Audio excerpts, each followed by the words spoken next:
Luba Kadison was the last surviving member of the Vilna Troupe, which was kind of the premier literary theater company in Europe.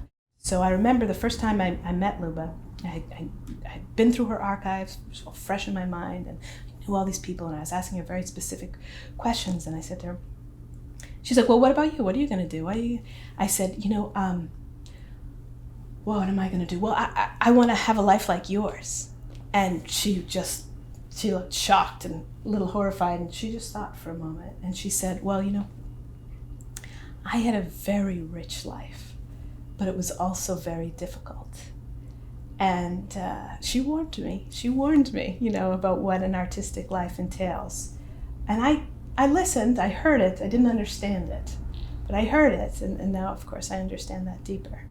Luba was one of the most brilliant people that I've ever met. One of the most beautifully educated people that I've ever met. And she never went to school except for when they were starting to rehearse the Dybbuk, she had started studying acting at a Polish dramatic school. She's about 14. And she was given the leads. Her talent was recognized, even though she was the only Jewish person in the school, and even though she experienced some anti-Semitism, in particular when she got the leads. She played the lead in a Greek drama.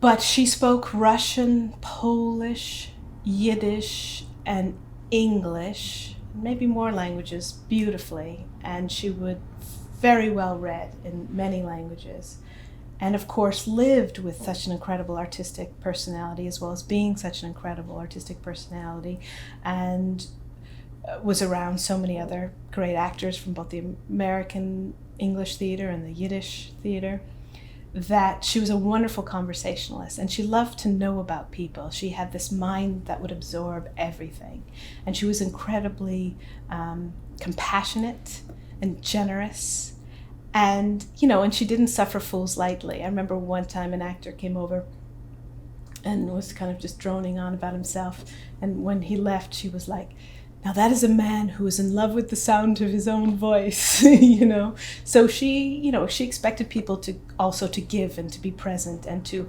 engage. She must have been a wonderful scene partner on stage, because she was in the present moment. And sometimes if, a man would call her, like a colleague or Seymour would call her, you would say, she was in her 90s when I knew her. She's 89 and nearly 100, or perhaps older than 100. Her birth date was a little bit nebulous. She would, and she would look like she was 20. And she would move her hands when she spoke, and she moves them like a dancer. And so she was you couldn't take your eyes off her, really. And she was just an incredible human being. And it was she was my best friend in my 20s.